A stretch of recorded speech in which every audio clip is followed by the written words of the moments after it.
I appear as if out of thin air. Jim W., how's it going? Keith, Big Paul, what's up, guys? Let's get these glasses off, get that reflection down.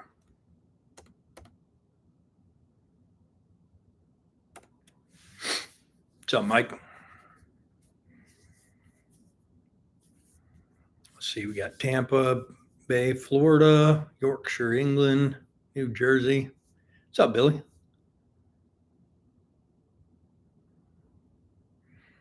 The Belvedere. Huh? What day is it?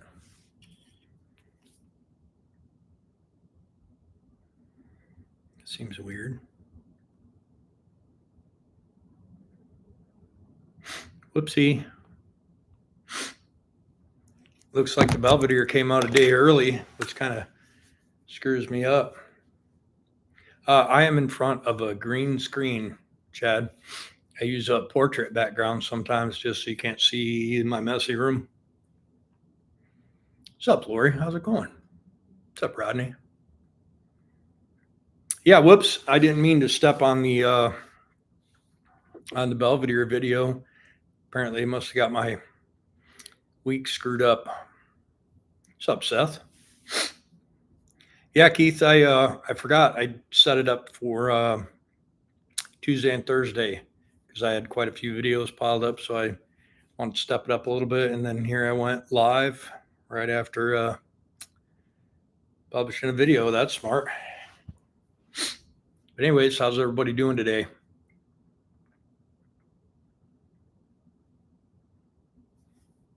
Yeah, I guess it can't hurt. The Belvedere content doesn't do well anyways, but I had filmed some, so I thought I'd let it go. Probably should have put it on the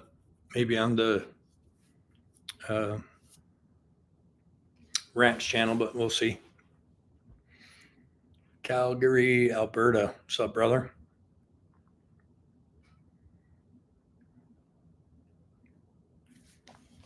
So let me try and get this set up pretty good. Get a little bit away from it. Looks like I'm just going to hold my arms up there, but really have a chair. These backgrounds are weird. What's up, Garen? How's it going? Yep, I did watch Gentry pull that K100 out. It's pretty cool.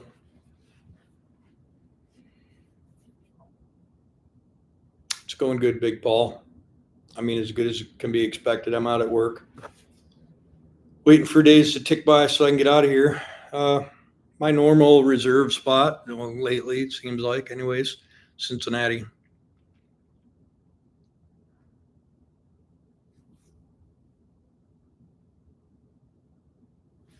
I'm going to take that background off.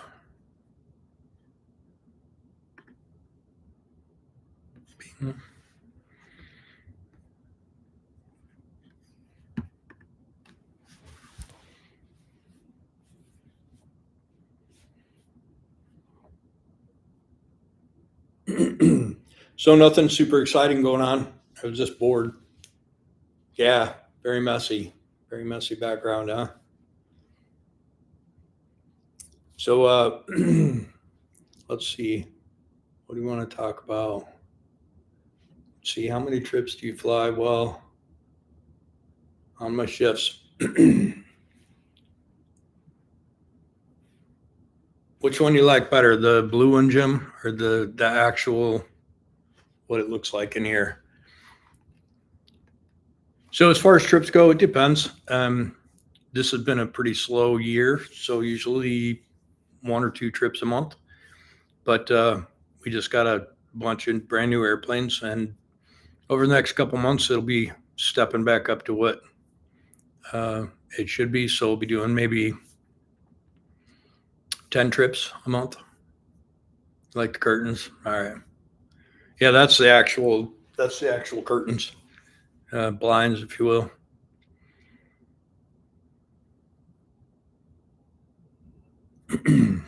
So let's talk about Facebook. Everybody, that's weird. That's a weird aspect ratio. I'm not sure why it's like that, but Facebook facebook.com / James Pretty Inc. INC. We're trying to expand the YouTube channel and bring in another source of income for the channel. So if I could get all you guys to, follow that page, it'd be great. Let me put it in here for you.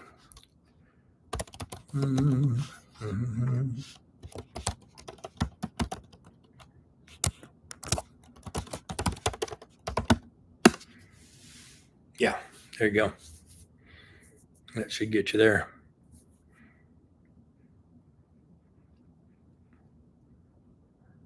Got some interesting things going on. The machine shop work on Marlo's engine is finally wrapping up. And so I should be home somewhere in the next 3, 4, 5 days. And then we're going to do the assembly on the engine. And so we'll have some content coming out on that finally. I'm going to try and do just one video, kind of showcasing the whole entire build of the engine. So it'll be, I don't know, maybe 1 hour of video for maybe 8 hours of assembly. So that'll be cool. And then I'm trying to figure out, normally what I do is maybe 8 or 10 videos that are close to an hour long.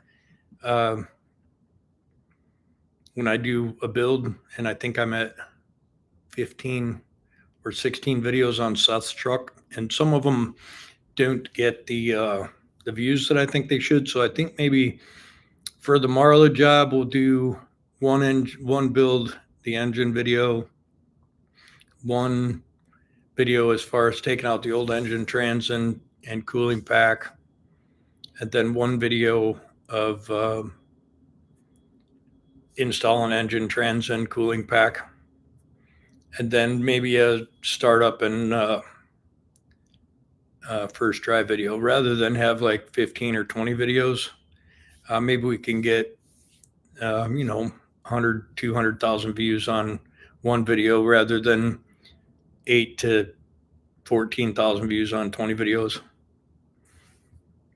It'd be easier for me and probably more pleasant for you guys to watch summary videos rather than these long process doing boring work. What do you think of that? Pretty good idea, not a good idea?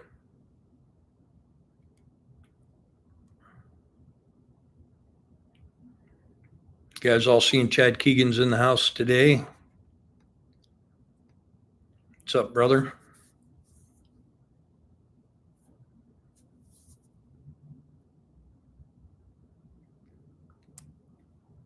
We need to get the views up on the videos. I think Marlo will be the last chance for the channel. If the Marlo series doesn't take off and get back to some reasonable amount of views, and I think we're gonna be done with the trucking content. And I don't want to do that, but it is 3 full-time jobs, and it's a lot of work, and it's getting expensive. So we'll do the Marla series, and hopefully that the new style of editing and summary videos makes a difference for the channel. That'd be super cool.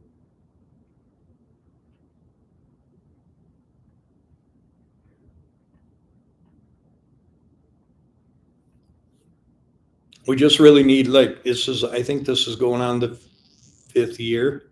So usually by 5 years, people are doing, 50, 60,000 views, even on basic, what I call boring content. And, we're doing 10% of that. And so we have to change course somehow. We have to make it popular again. make it feasible to keep going. But I'm not saying we're quitting. I'm just saying that, I have to try some things a little bit different. What's up, Darren? It's okay. Listening works. Overtime trucking, like I said, I need to average 50, 40, 50, 60,000 views per video. I mean, if you want to know real money, this last 30 days, I made $900. It's tough to work, 100 hours for $900. So, it's like, YouTube's not really, I mean, it depends on who you are, of course. YouTube's not really meant to be a source of income. But if it was just like a vlog and you did like a 1-hour video a month, and you might have 6-7 hours invested, and you don't make any money, it's fine. It's just a couple hours. But when you're trying to do 2 videos a week, every week for 5 years, it's thousands and thousands of hours of work. So it's just tough to keep going at that level.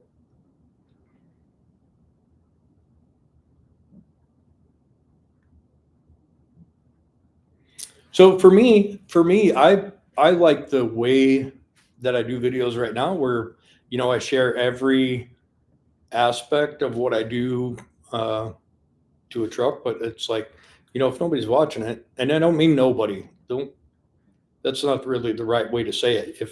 If 10,000 people are watching it, it's still, that's a lot of people. But in order for it to pay back the investment, it needs to be 5 times that. Some guys are making maybe 20,000 to, who knows, $150,000 a month. I don't need that. That would be cool, but I don't need that. It would just be cool if I could break even on the cash investment. But anyhow, I didn't start YouTube to become Cletus or Diesel Creek or Five Skip Garage, but it'd be cool if it paid for itself. And again, I'm not saying we're quitting. I'm just saying we have to try something different to get over the hump. For a while we were doing very well, and then we did a lot of what I call boring videos, which are repetitive. Even though they're different trucks, it's still the same process: brakes and bags and bearing, bushings, exhaust, and it just loses its excitement after a while. So self-inflicted, I did all that because I'm kind of a hoarder. But let's try and make it. I can't continue down the path that I'm going and then complain because the channel's not growing. I have to do something different. Spend more time editing, less time watching the same stuff over and over, and try and make it something somebody wants to watch. What's up, Matt? How's it going?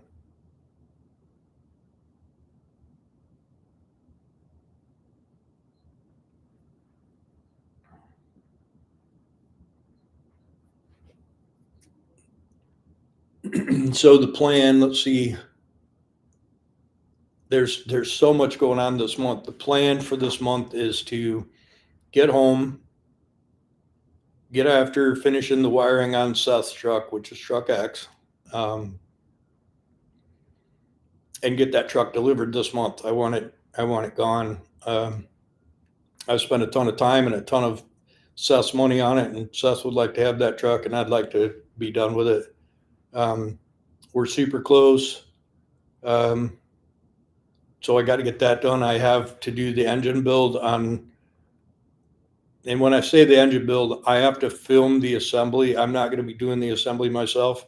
The engine builder is going to assemble it. I'm going to video the whole process, and then we'll make a summary video of that. And then I'll paint the engine myself at the engine shop. So that should be pretty cool.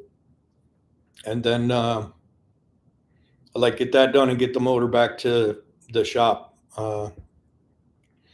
because then Marlo is up next for a ton of work.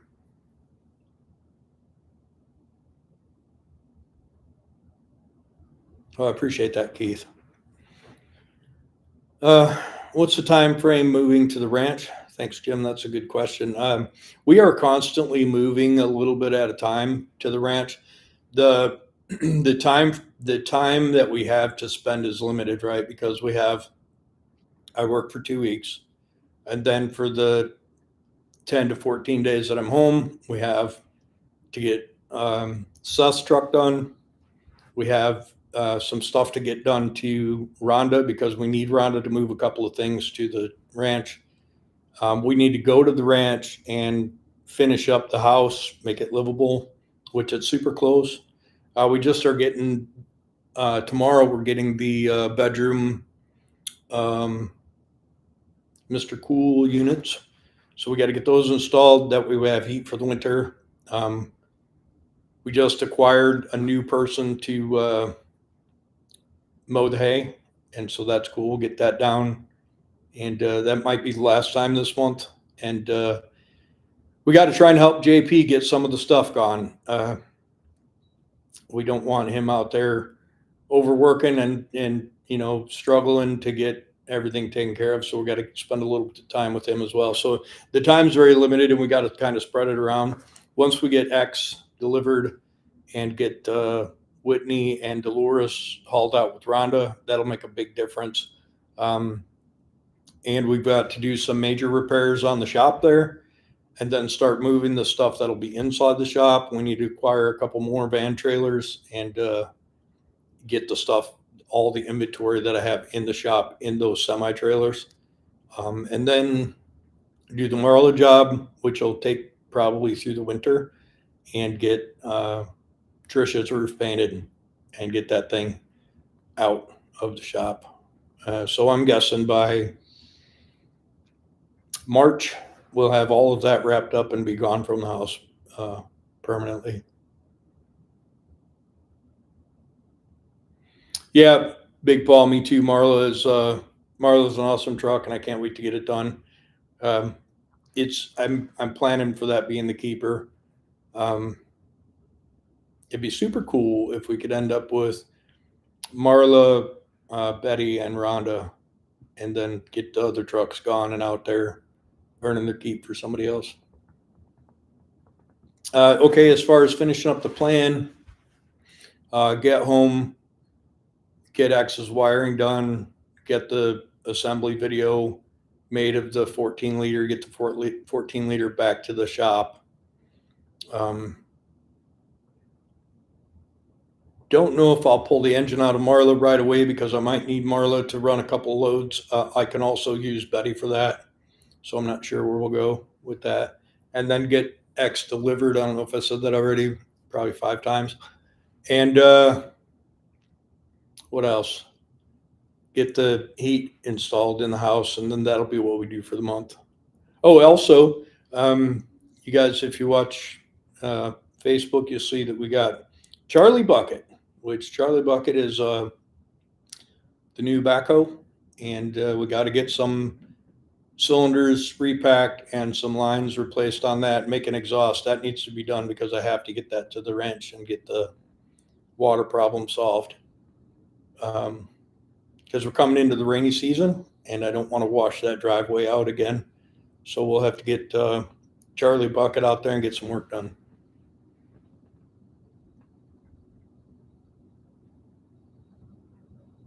Jim, if Tim wasn't 3 hours each way from me, I would be scooping up some of them boxes, but it's just too far. I need some local stuff. There's plenty of local stuff. They're just a couple grand a piece. I need them permanently anyways.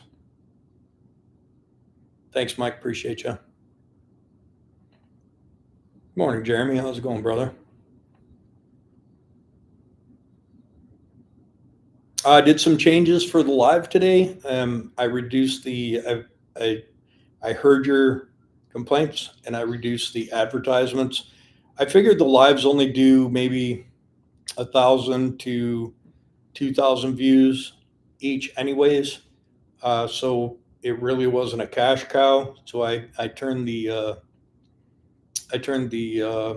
advertisements down to low. So hopefully you guys aren't getting spammed by a bunch of ads that weren't paying much anyways. And also I reduced the time in between messages you can send by 5 seconds. We'll see how that goes. Hopefully you like it. What's up, Kelly? How's it going? Really? $6,000, huh? And I don't remember, is it a 450 or 600? And is it running?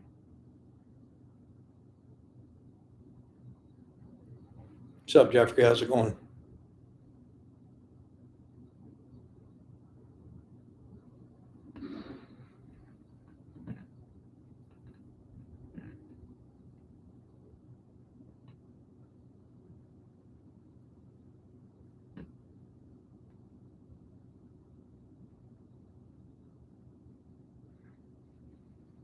You must be a premium user, huh, Keith?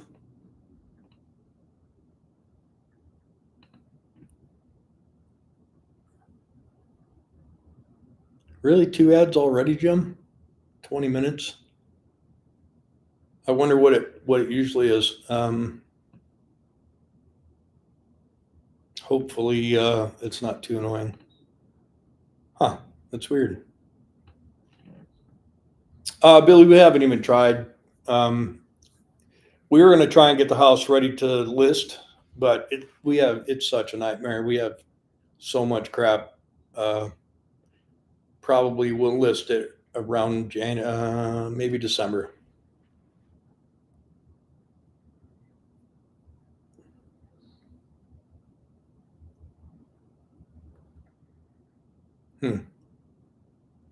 $6,000.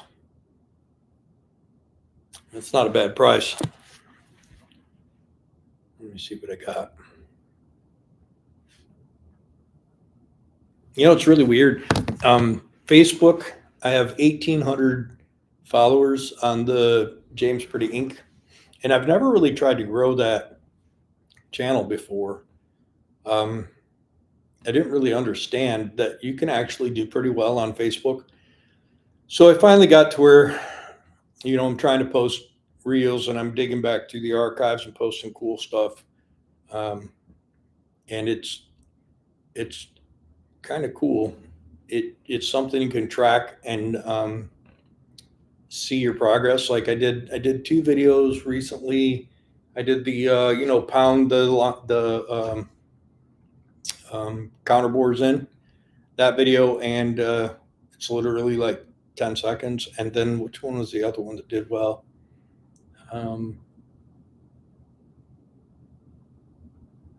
Maybe it's the milling video.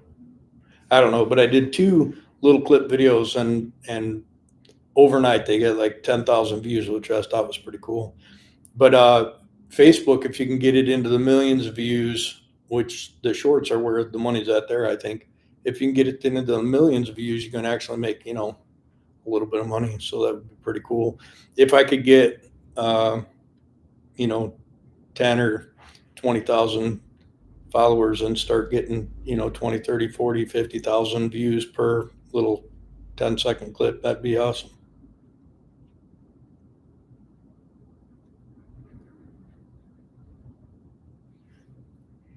So it's funny, Billy, I live in this little area where we kind of ignore what all our neighbors do.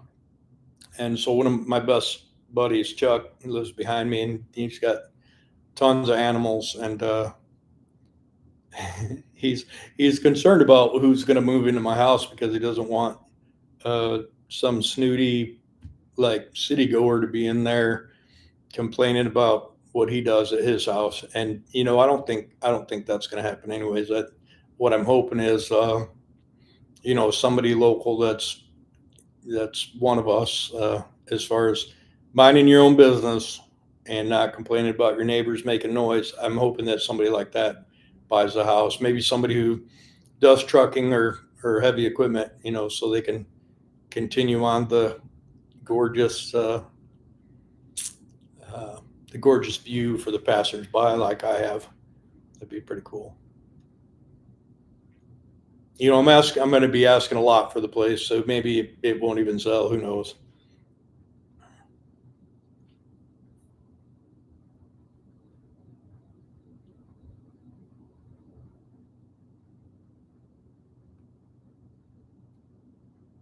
So what else? What do you guys want to talk about today? I've been just kind of running off at the mouth.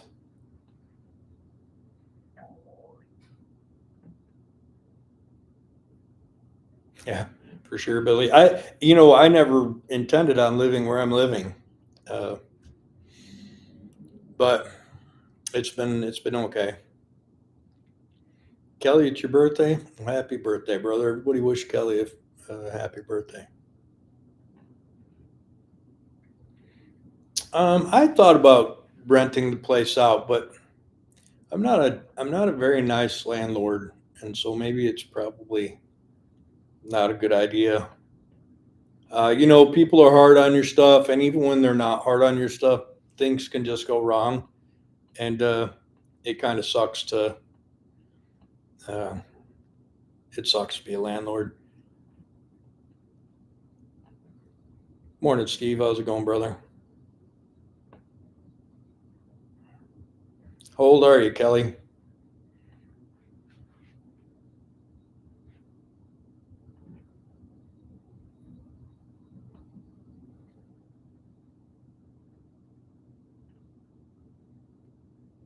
56. You got me by half a year. You are old.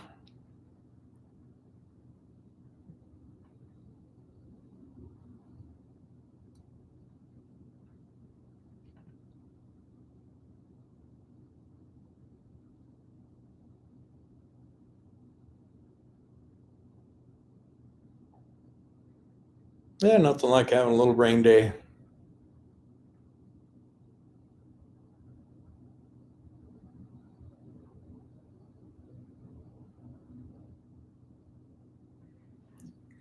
W900 is a perfectly good truck.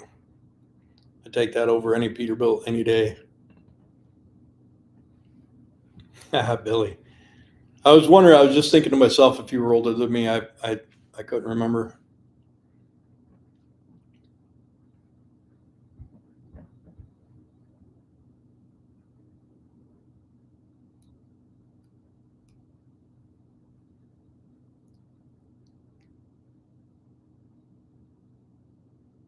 Yeah, Mike, for sure.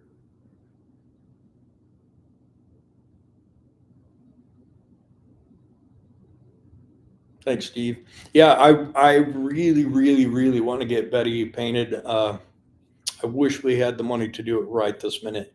That's all that truck needs is to get the bodywork and paint done and a nice looking deck plate, maybe some full fenders, and that truck's ready to go. Oh, I don't know if I updated you guys or not, but we were having all kinds of trouble. I had that pump rebuilt, and the RPMs were hanging on it. We had made the mistake of putting aftermarket pumps in that pump, and we kept thinking that they would just wear in. They'd wear in pretty soon. They wear in, but we put 15 hours of drive time on that thing, and it didn't get any better. I think it actually got a little worse.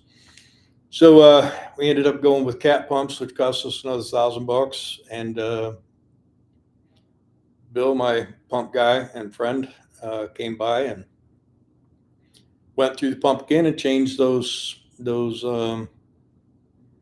pumps out. And now that truck is right on. It makes more power, seat of the pants power, anyways. So Black Betty is about 80%. We want to put a new transmission in it because we got that leak on the way home, and I think it's just over full. But that transmission's not great anyways, so we're thinking about making a change on the trans and then doing the body work, and that thing's ready to go. So we're hoping to get that done maybe by spring, and get Jessica, now that the pump's not hanging up and it's easier to drive, get Jessica in there and get her taught up on how to drive it, and then maybe we could take two trucks to shows together. That'd be super cool.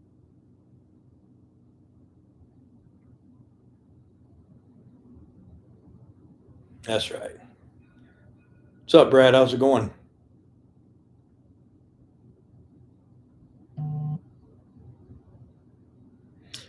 Keith, I'll talk to Jessica and see if we can get some additional designs on the hoodies. Because I'm about due for one anyways. Nope, the interior is not finished on that truck. I forgot all about the interior.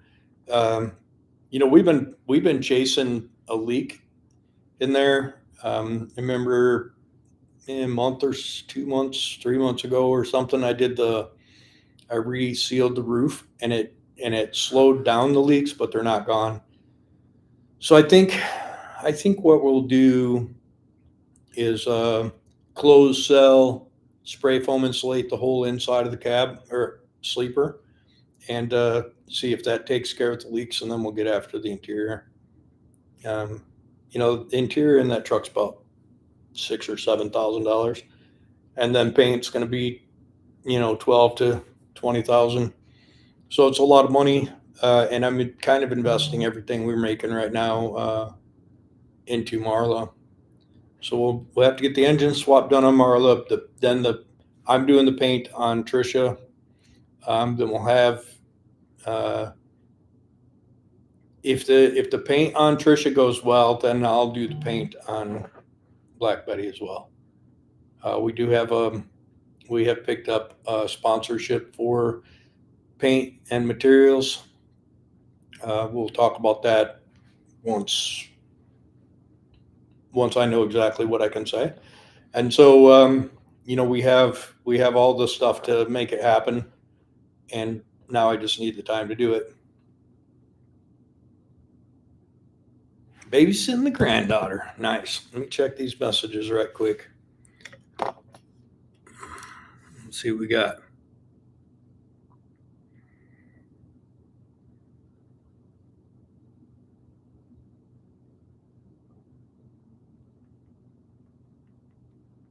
Here's Jessica. Sending me a picture of the kitty. Let's see. What else? What we decided to do with Trisha is we decided um, we're going to strip and refinish the roof. I'm going to take my newfound fiberglass repair talents and I'm going to do some stuff to the roof, and we're going to chemically strip it. There's some silicone uh, in the roof that we're going to get rid of, even if it requires me grinding it out and reglassing the area. And we're going to paint the roof with a close matching color and see how that works out. And if the roof stays, then we're going to just polish that truck and send it. There is literally one spot about this big where the paint, look at that. Oh, weird. Where the paint, when I was taking the paint off the roof, it transferred down onto the body and peeled off. But I think we're just going to paint the roof, fix that area, buff that truck out, and then chrome it back up and move it. Because there's no sense in stripping it if I don't have to. I do have the stripper, so that might change. I might just push it out of the shop and take it back to metal, but I really don't want to. But that's going to be the process that we try to do. Let's see. Excuse me. Also, we're going to do some fiberglass repair on the roof cap on Crystal, and then there's a chunk about this big. I think that truck may have gotten into an altercation with something, because there's a lot of filler in a panel about this big, kind of right above the passenger door and towards the rear, kind of above the upper, what are you going to call that, ladder handles. And so we may while we're doing the roof on that truck. We may get into that and see what the damage is. Hopefully we won't have to replace that panel.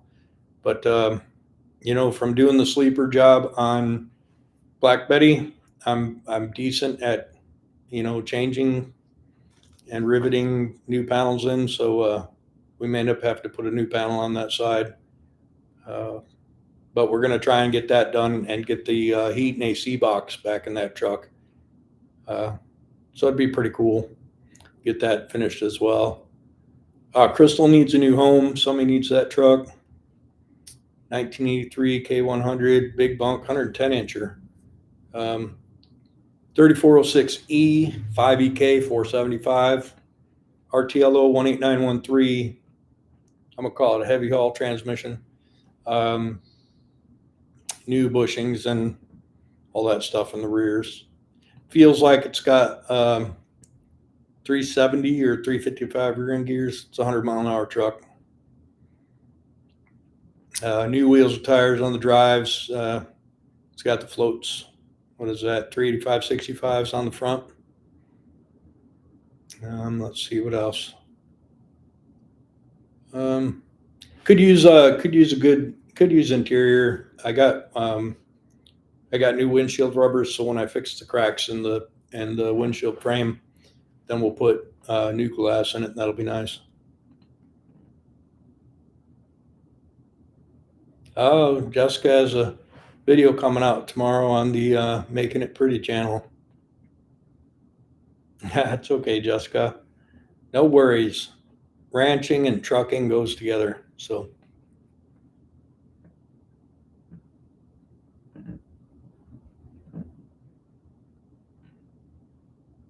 let's see what else.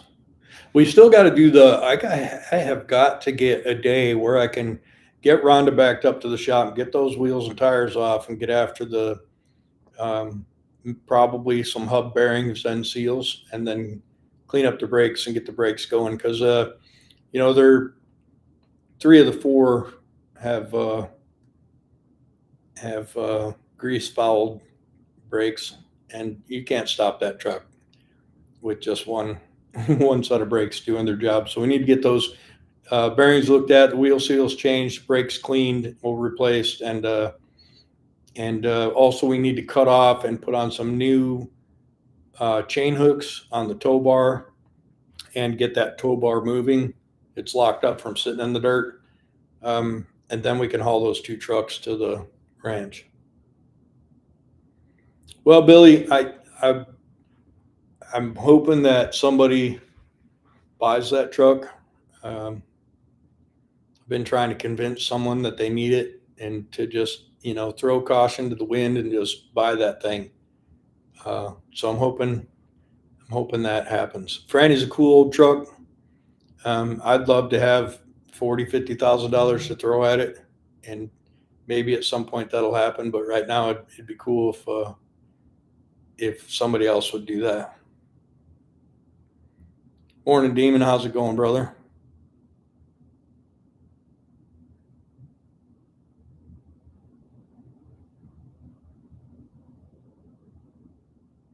Yeah, Steve. I love the look. Now, look, I am not trucking, and have never trucked with super singles. So I get it that the people who have dislike them, but I think they look bad as hell. And since Betty's a look at me truck, not an over the road truck, I'm glad we decided to go with the supers. I've got that new set of wheels that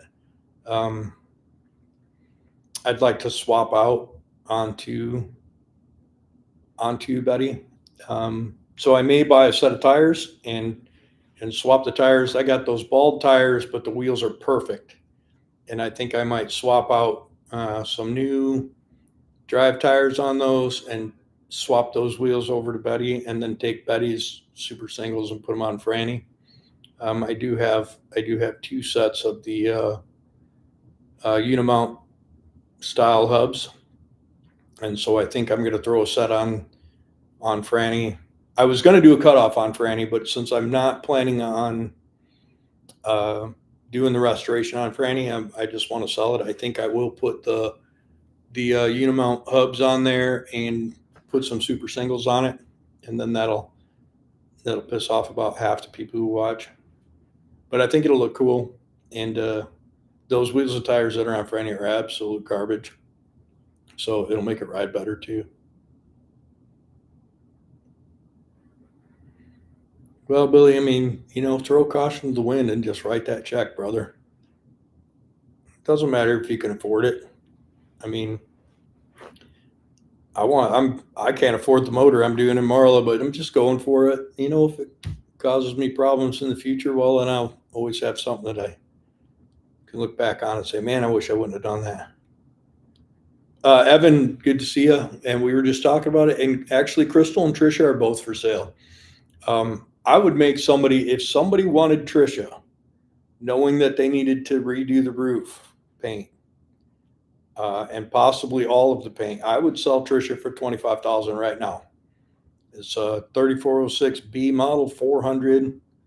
It's got a rebuilt, and I really wish I wouldn't have, but I rebuilt an RT 12513, and it spent like $4,500 rebuilding that transmission, and I should have just bought a modern one. But anyway, it's got a rebuilt trans, got a did I put a 2150 torque clutch in there? I can't remember if I put an 1850 or a 2150. Look at these balloons. Where'd those come from? But new clutch, rebuilt trans, brakes, bags, bearings, bushings. Yeah, I would sell that truck. New glass. I'd sell that truck for $25,000 right now. If you want Crystal, it needs more body work and paint. But it has a 3406E, 5EK, 475, and a RTLO 18913 trans, and brand new wheels and tires. I'd sell that truck for $35,000 if I didn't have to do anything to it. Write that check. Come get it.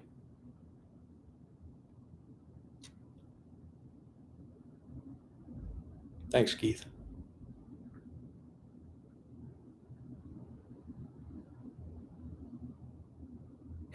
Pretty good. Good stuff, Demon.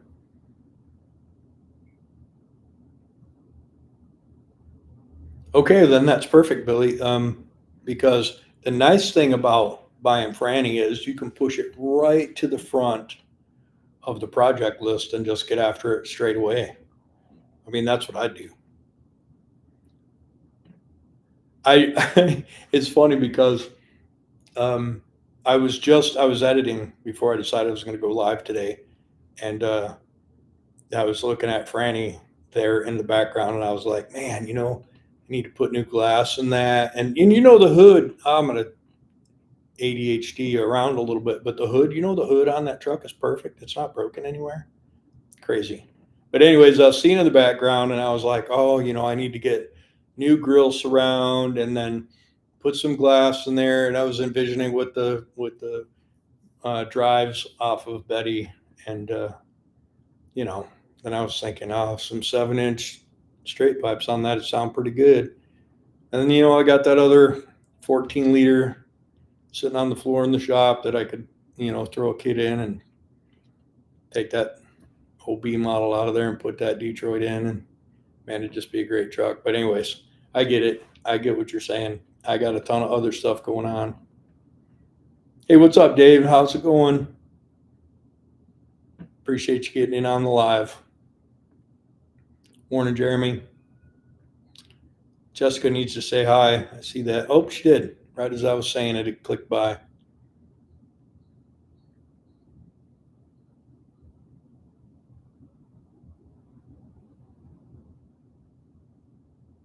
That's funny, Steve. Don't you hate that when you got to lock in the diffs to just move? It's awesome. Thanks, Demon. Yeah, I tried to turn Betty around in the driveway and got stuck in the driveway. Of course, Betty's super long, so I expected it.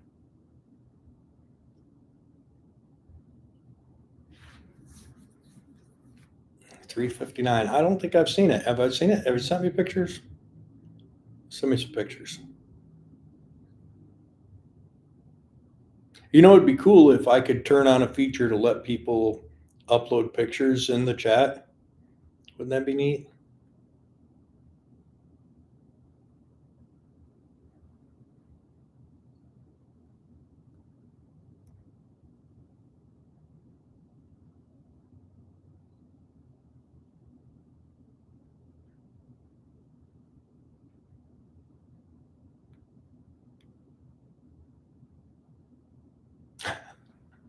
Longer than your driving record. You know what? We took Betty out to the ranch. Uh, it's been 4 or 5 weeks, maybe. Um, and I had forgotten how nice it was to drive that truck, especially with the pump fixed, and then how long that thing was. And I tried to park it at the house, and I got it backed up to the little carport, and it like hangs all the way out at the end of the driveway. That thing is just huge. I'm glad I stopped at 303 inches and not 330. 330 would have been undrivable.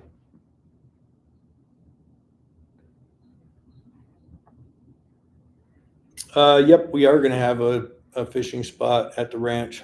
We're going to see if Jessica can drown a couple worms in there and see what's in it already. I can't imagine there isn't fish in there. Um, it's been a water feature for a long time, so I assume there's plenty of fish in it.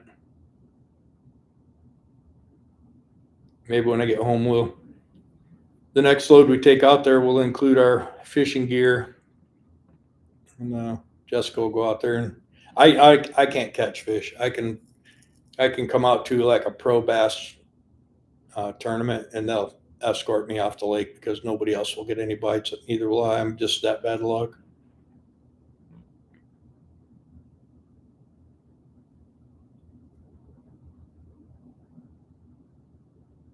It'd be super cool to sell both the K100s to the same person. I bought those trucks together, and I should have stopped right there. Um, and we could have, but so for the money that I spent so far on trucks, if I would have just kept Trisha and Crystal, they would both be like amazing, perfect show trucks. And then me and Jessica could have had one each and been, happy with that. But I went a little crazy, bought a few too many trucks, spent a bunch of money on stuff I shouldn't have. So now I've got a handful of mediocres instead of having a couple of great trucks. But Betty will be a nice truck, and Marlo will be a nice truck. And hopefully somebody buys the girls and makes those nice trucks as well.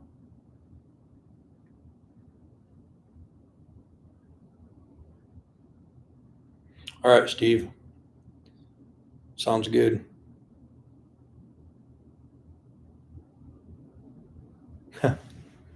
Oh, she probably thought about it. Then she felt bad when I banged my shin on the hitch. So maybe she was just being nice.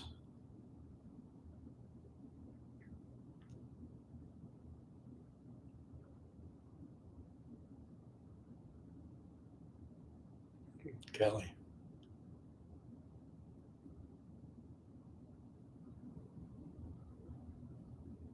Well, David, man. So look, let's say the channel would have stayed popular after Franny. I had every intention of fixing every one of those trucks. But the channel would have had to been making, $15,000-$20,000 a month in revenue. $1,000 a month just isn't anything. Like, what was my Fleet Pride bill last year? And I'd have to look, but I'm going to say that I spent over 50,000 at Fleet Pride last year alone on parts. And so, it's quite a bit upside down. I wish that it would have taken off like I thought it was going to, and then I could have hired a couple guys and we could have went all out on all the trucks. I think Franny really deserves to be restored to Betty level. Um, like X, Seth spent a ton of money, and he did a lot of things perfect. I mean, just all that truck needs now is some new fuel tanks and to make that paint sparkle buggy, and that truck is a perfect truck. Uh, yeah. So I really wish that I could afford to do Franny, because I think Franny would look good at about 270-inch wheelbase. Um, I would, excuse me, I would try to just restore the paint that's on it. Maybe stretch it out, new frame, modern suspension, stick a Detroit in there. That 14-liter I got from Tim would be perfect. Put that in there, new cooling pack, and you know, chrome it up, make it look nice. I think that truck would be great. Mikey, 35,000 for Crystal, and I can justify every penny of that. That just in that engine and trans alone is like 20 grand. So the engine, the radiator, the engine, the transmission, and the wiring harness to make that work is $20,000. And so the truck itself, um, you know, wheels and tires. I can't remember what I have in that $5,000 in drives, wheels and tires. Um, those floats on the front are probably shit $600 a piece, and then um, suspension bushings and just normal stuff. That truck is worth every penny at 35. And really, if you left the frame the way it was, because it's got a really cool, been painted a couple times patina, and you just did the body work and shot that truck in white, it's a perfect truck. I think I got $2,300 in the exhaust. uh, I have so the heat and AC boxes on the C model, they're not available. I took it out of the truck, sent it to Shoreline. Shoreline did some research, and they said, okay, there's just not enough desire to make new ones. And so I think I spent 15 or so $100 having them just repair and rebuild the rusted out AC box. So I'm into that truck more than I listed for, but I would sell it for 35 right now. And it's a 100-mile-an-hour truck with a perfect engine and transmission, no blow by. It's a 5EK 475. Thanks, David. I appreciate you. Thanks, Keith. Jeffrey, yeah, we still got the Nova. I actually just offered the Nova and the Camaro even up for an airplane, and the guy laughed at me. So we're gonna have those for a while. What's up, Brian? How's it going, brother?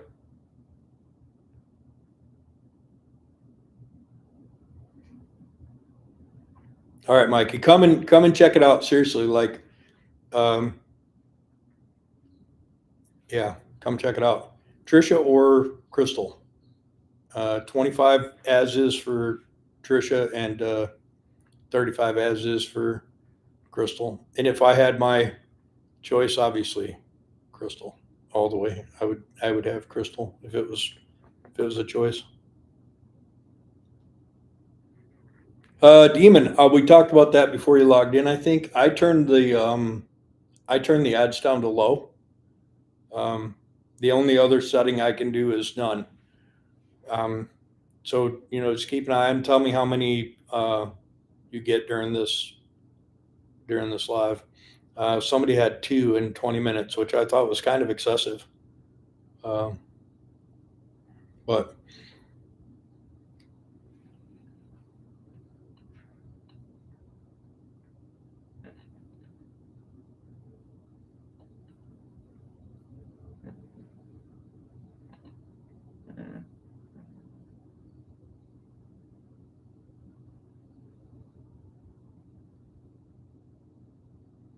Nice, David.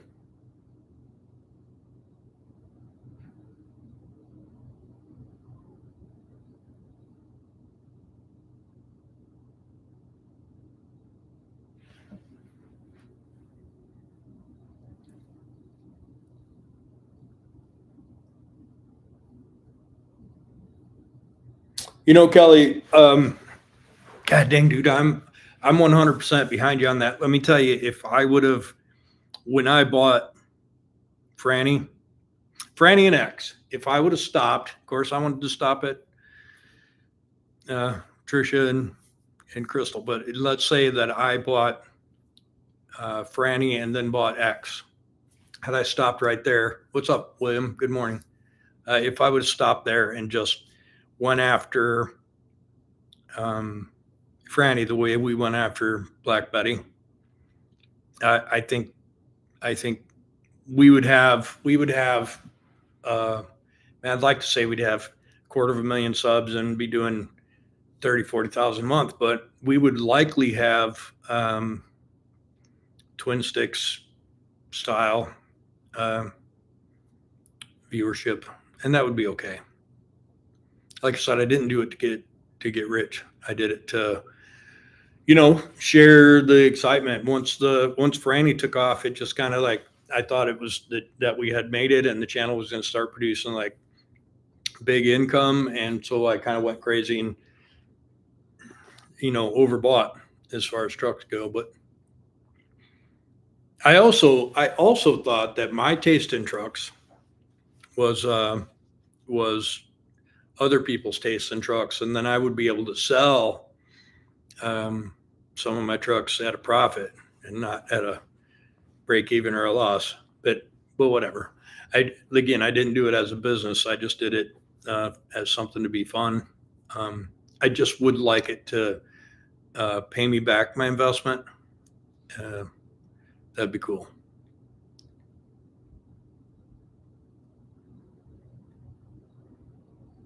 Yeah, Canadian Custom RC asked if we were keeping Black Betty. Absolutely. That truck will be our truck until I'm gone and Jessica decides to get rid of it. It's not for sale. She loves that truck and I love that truck, so it's not going anywhere. And it would take a lot. Like, I'm sure if somebody came by with, $100,000 cash, that Jessica might think about it. But between what we have in it in actual money and then I can't even imagine how many hours we have in it. Probably 1,000 hours.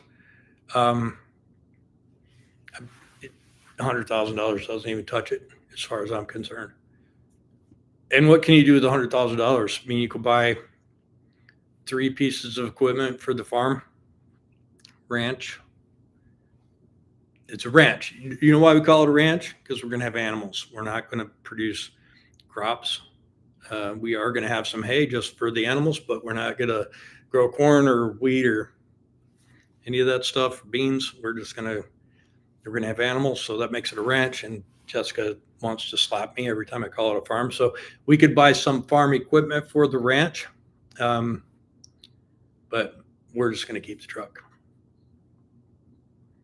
Yeah, Steve, that's for sure.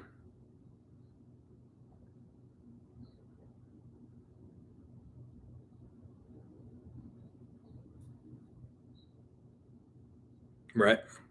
We are going to have a little farm stand. Jessica's going to make some produce and some eggs. So that'll be something cool as well. And then maybe we'll get her, doing some canning and other stuff. And yeah, we'll see.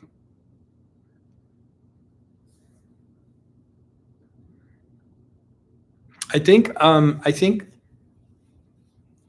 don't know if it's in the budget this month, but we're trying to do we're trying to get a high speed internet for the land, which I don't know if you guys think about having Wi-Fi in your house, and it's $100 or maybe you need some extenders, so you spend 30, $40 more, but we want Wi-Fi on all of the property, and there's a lot of woods and such, and so it's kind of expensive, but we want to do, maybe it's not in the budget this month, maybe next month, because we want to be able to do lives from wherever we're working on the ranch at the time.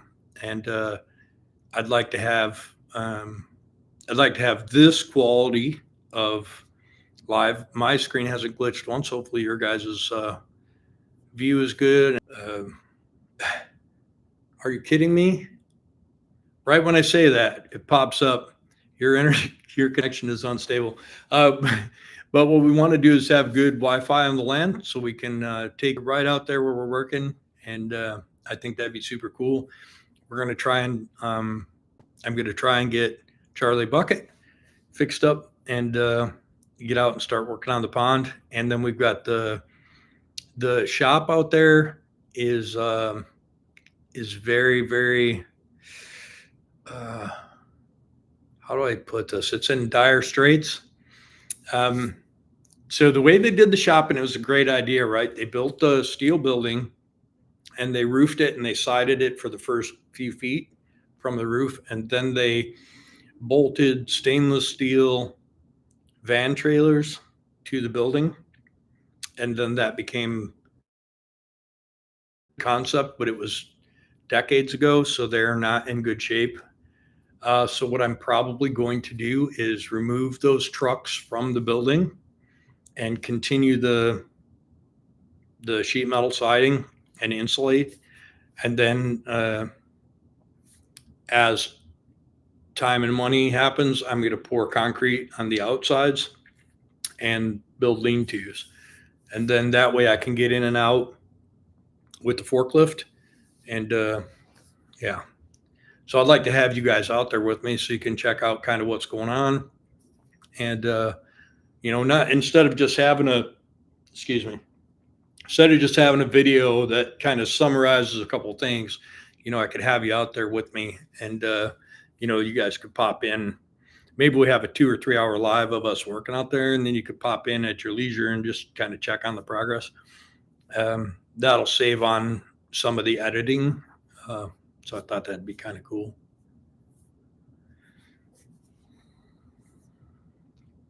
Mike Martin said Verizon is pretty amazing.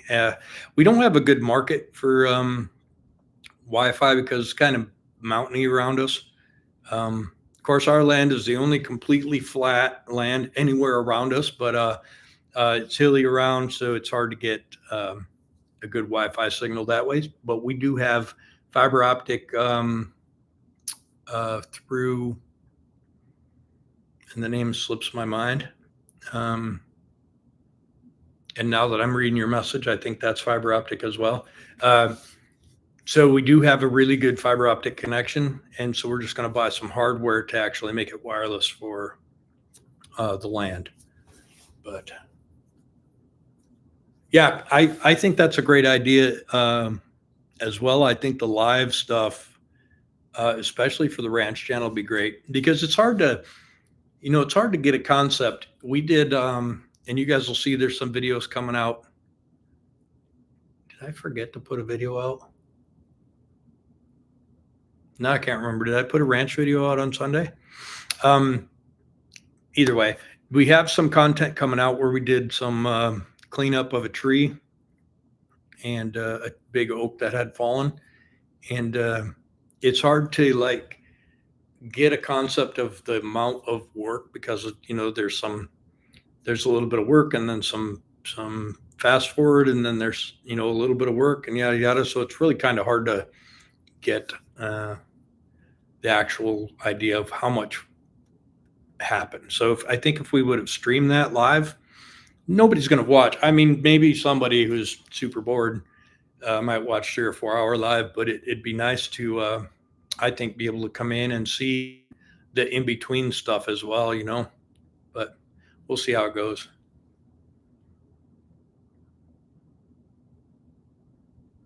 All right, Steve. Yeah, I don't know what my day is going to be like.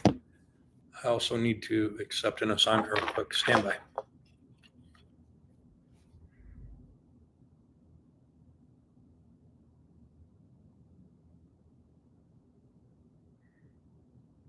I meant to do this earlier.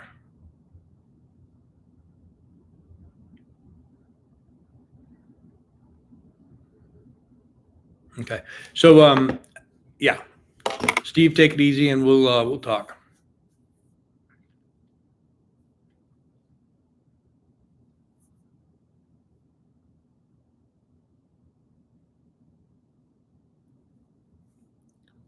Steve, hit me up as soon as you can as well.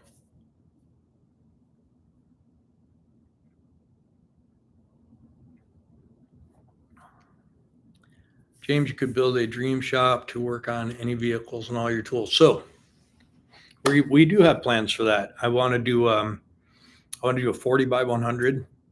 I like to work outside.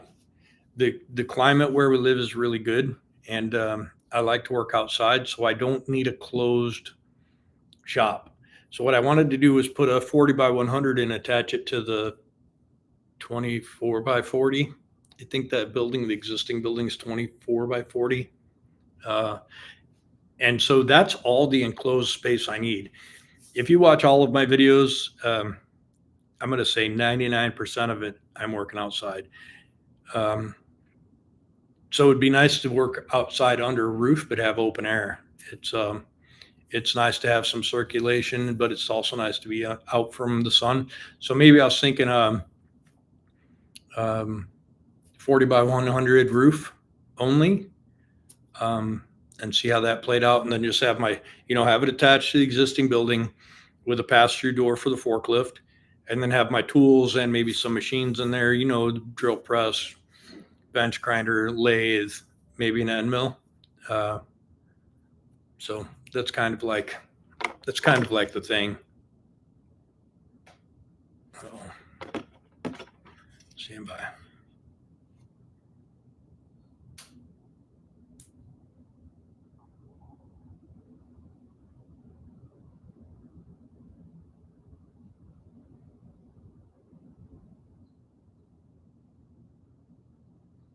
Okay, false alarm. Yeah, so that's kind of what we're thinking as far as the shop goes. But we also are thinking about building a house, and both of those are huge, huge expenses. So we're gonna have to just see how things go. Chester, we do some time lapse. I try not to do very long of time lapse. One time I was watching Peterbilt Mike, Mike the truck nut now, but Peterbilt Mike back then, and he did like a 3.5 minute long time lapse, and I was like, this is horrible. It wasn't horrible, but for me, it was horrible to watch a time lapse that was like 3.5 minutes. I think it was the only time he ever did that long of a time lapse. And after watching it, I was like, man, I gotta stop my time lapses because it's just too long. So now I think if you look at most of my videos, if I do a time lapse, 20 seconds is as long as it is. I prefer 10 seconds, and the 10 seconds takes up maybe 5-6 minutes of actual time. But for me personally, it was too long to watch a 3.5 minute long time lapse. And I think maybe Mike thought the same thing, because I've never seen a long one like that again. When you're doing YouTube, you try and like include everyone in as much footage as you can while trying to not make it hard to watch. And so, like I said, for me personally, it was too much. And so I just decided that mine would be 20 seconds at the longest, 30 if something serious had to happen. But it's tough. It's tough to figure out what is, for me anyways, it's tough to figure out what people would like to watch. Like I did some music the other day, and I hadn't been doing music in my time lapses. And then in discussion with some people, they were like, hey, maybe you should add some music. And so I did. First time in a while, and I had a guy chime in and goes, we don't need to hear the music. And so I was like, oh, maybe I shouldn't do music. Anyhow, uh,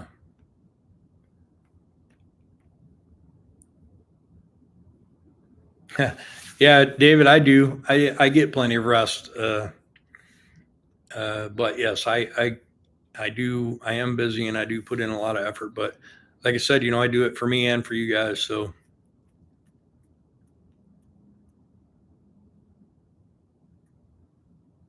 well, I appreciate you. So William, our company does contract work for DHL, and yes, we still do that. And some of our planes are branded DHL, and some of our planes are their airplanes that we operate for them. So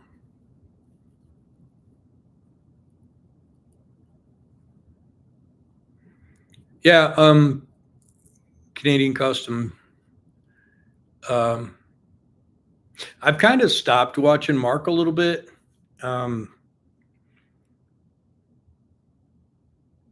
and the reason is because his videos got, I don't want to say boring. His videos turned into what I turned my videos into a long time ago, which is like repetitive stuff I've already seen him do. I mean, I'm not cutting him any crap. I'm just saying that now after seeing some of the guys that I watched end up doing multiple trucks of the same sort of stuff, I can see why I lost viewership a little bit, because it does get monotonous. But I watch everything Mike puts out because Mike's stuff. Somehow I don't know how he had all those trucks, but didn't do the same job over and over. But Mike's stuff's still super interesting to me. Super interested in seeing the smoky truck finished. Um, yeah, and I did watch. What was the last thing I watched? Twin Sticks do put those. Did some stainless. Put some stainless back on the 359 and put those the battery box of steps and move those around. And so I do still watch his stuff, but just not as religiously. Um, but he's done a lot of work, uh, and he built a good channel. He's in the money, and that's cool. What's up, Mark? I can't tell if you're just joining or leaving. Good night meaning goodbye, or good night meaning it's nighttime. But anyways, good to see you on here, brother. All right, Billy, take it easy, brother. And yeah, Keith, you can't. The thing is, though, um, you got to try and make the majority of people happy. Otherwise, they don't watch. And, you know, Diesel Creek said something to me that kind of hurt my feelings, but at the same time, it's real. If your stuff is interesting, people will watch it. Uh, yeah. Anyway,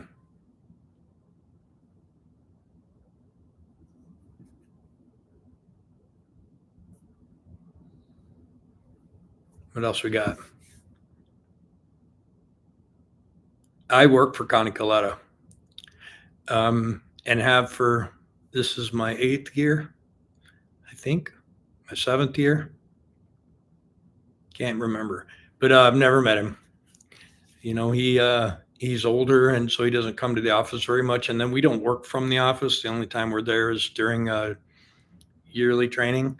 And so if you're lucky enough to see his car in the driveway, you can go in and say hi. But he doesn't. He's not there as much. Because he's older, so he does not. Uh, he's not the 9 to 5, 5-day week guy that he was.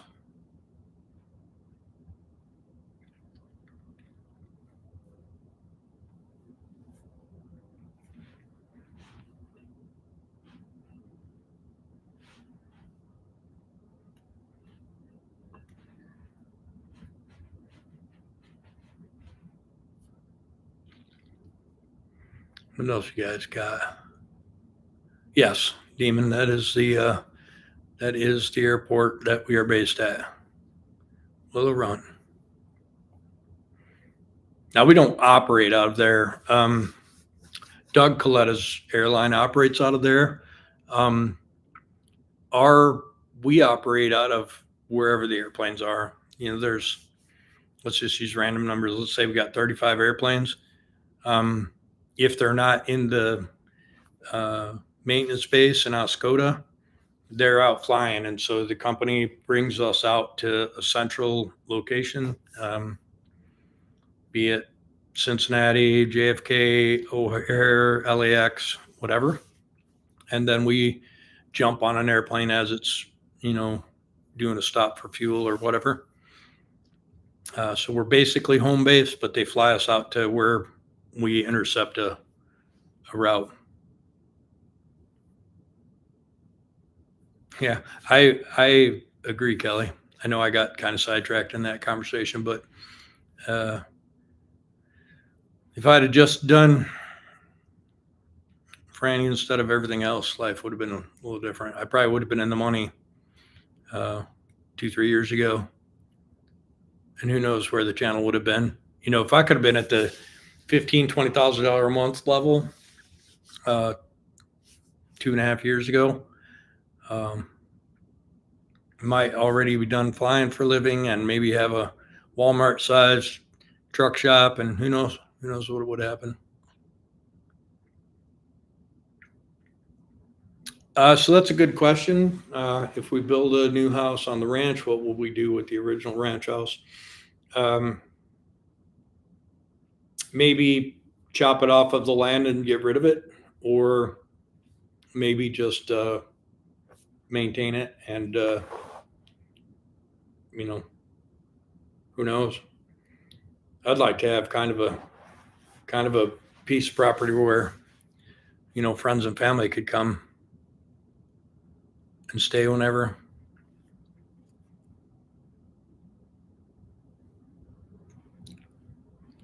See you later, Mark. Appreciate you, brother.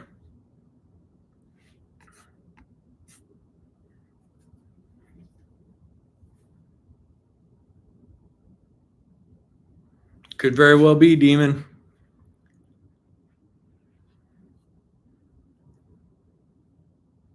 Jessica is a collector of shoes and clothing.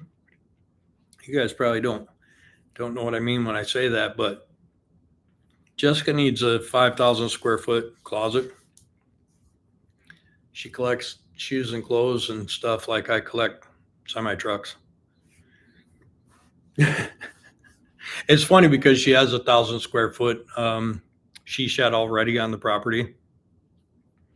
There'll be some videos in there on the Making It Pretty channel.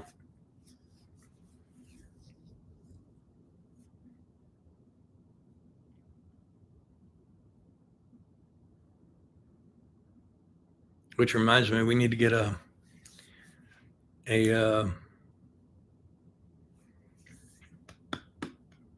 mini split heat pump for that place, get heat and air conditioning so she can do her thing this winter in there.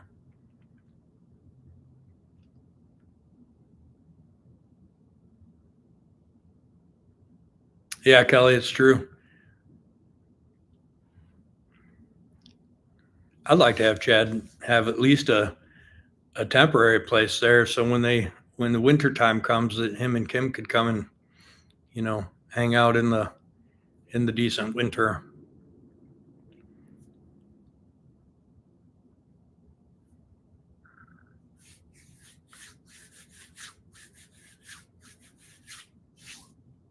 It's funny, the shop out at the ranch has a small shipping container / office. It's literally like how big would you call that thing? Maybe a 6x10 shipping container, and it's going to be a pretty good office for the shop. I think they got in there. I think JP and his helper got in there and got a lot of stuff out of there. But there's some trees growed over. We're gonna clear that all out and make it nice. Probably ship the electric over there and put a small unit in there to keep it climate controlled. But it's pretty cool. There's actually a lot of cool stuff about that shop.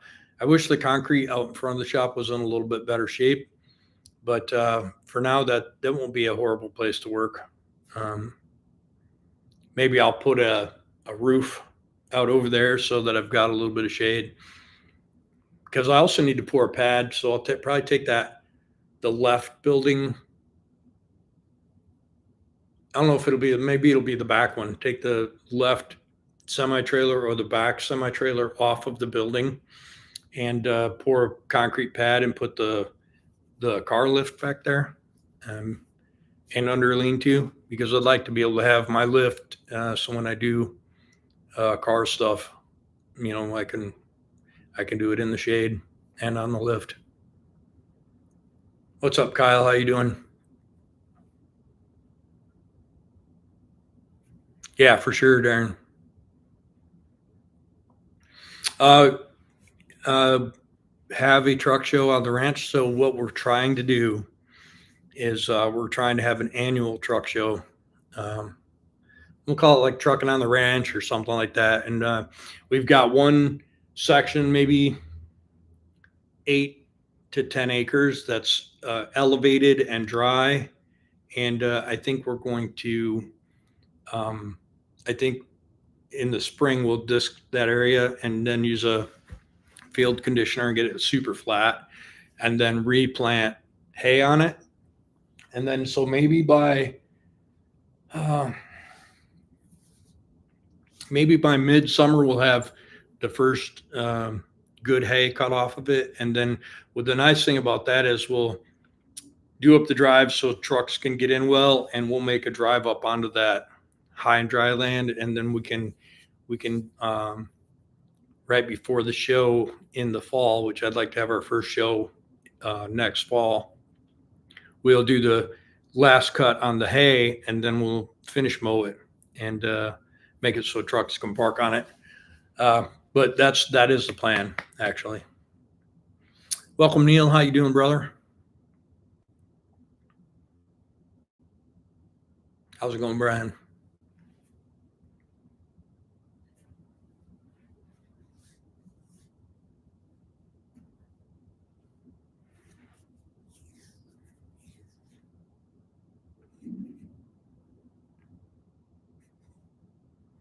Did I already say hi, Kyle?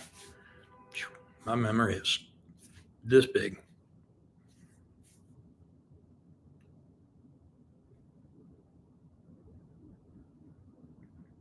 So we're going to have to charge something. I don't know how we're going to do it yet, but the plan is to have food, and obviously you have to have facilities. So we'll probably have a facilities trailers with showers, because I plan on it being a weekend event, and some sort of power for people so they can camp there. So it's going to be kind of expensive. And then obviously, you want to do some 50-50 raffles for charity and all the stuff that you do to make the event beneficial to people. So there'll be some sort of something. I've never done a truck show. Most I've ever done was promote mixed martial arts events, and so I think we'll do something. I'm just not sure what. That's right, Kelly. That's a good one. Be careful, he bites. The kitten, I mean. Yep, Neil, I'm planning. I have somebody who wants Whitney. And so if that deal happens, then I won't be doing what I was going to be doing. But I will do it with another truck. JP's got a ton of stuff. We've been trying to get it organized anyway. So there'll be, so it's hard to explain. It'd be better once we do a live, but there's an area where there's like a pathway through the wooded area, and there's trucks kind of like, JP and his dad, when they did that, you wouldn't think that it was strategically done, but I think it is, because of where the trucks are and the access to them. I think they strategically planned where these trucks are going to be so they could easily access for parts. And I'd kind of like to keep a lot of that stuff. So if it works out that way, we will have a unguided tour. So maybe when people come to the show, as part of the check-in, we give them a little map of the unguided tour, and then they can just go off and do the things you do, you know, climb up in stuff and make engine noises and all the stuff we kids do when we get excited and get inside a new truck. So that'd be super cool. But again, it's all blue sky stuff because we don't have any of that ready. Oh, right on, Kevin. That's cool. Wine grapes. Nice. Thanks, Big Paul. What truck did I sell? You mean forever?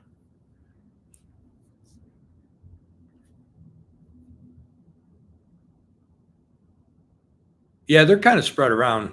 We've been pulling stuff up towards the entrance, and when I say we, JP, I haven't done any of that yet. But some of the trailers, it's got the car hauler trailer and a couple of flatbeds and a lowboy up there, and they just got a few of the work/pickups in there. And now he's working on some of the heavy equipment, so we'll be doing, hopefully when I get home, we'll do a couple Willet starts and get some of that.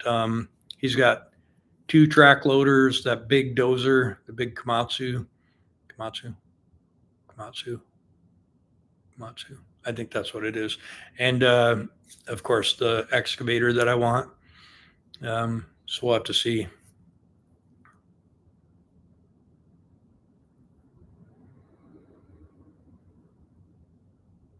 Well, Brian, if you want to come and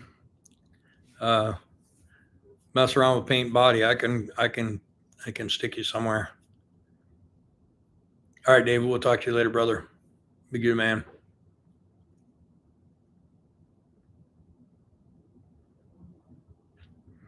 Oh, right on, Mike. I appreciate you. What trucks did I sell that you did work on? So I had 13 trucks. And it was, let me see if I can just off the top of my head get all 13. So we had Trisha, Crystal, Franny, X, Fiona, Dolores, Whitney,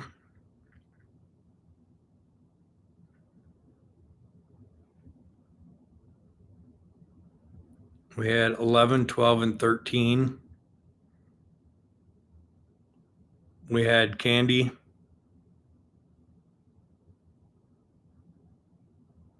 Betty,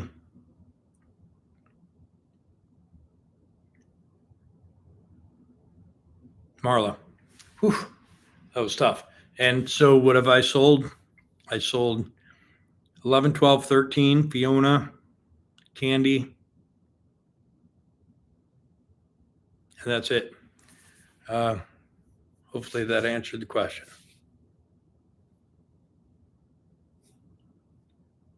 It's getting close, Neil.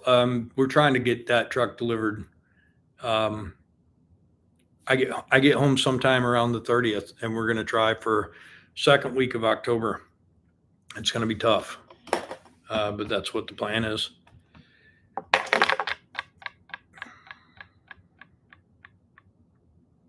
Let me check this message real quick.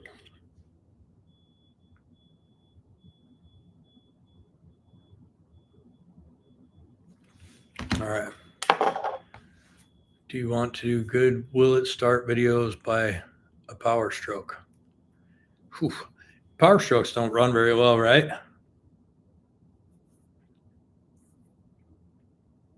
Yeah, Demon, I love Marlo too. I was just thinking the other day, it would save me a lot of money if somebody would just buy that truck before I get any more invested. But so let's talk about Marlo for a little bit. Truck X, did you hire a driver for it? I sold Truck X. The owner's in the chat here. I sold that truck, I think, a year ago, and he sat and waited patiently for us to finish Betty, and then we started right on it. I somehow foolishly volunteered to do the work on that truck, but I am attached to that truck. Um, so it has, even though it has been a lot of work, it's been rewarding. Um, but it's time for him to have it. He spent a ton of money making that truck nice, and it's time for him to be able to look at it in his yard and go start it up and haul some uh, haul some cargo with it. So it'll be interesting to get it back to him.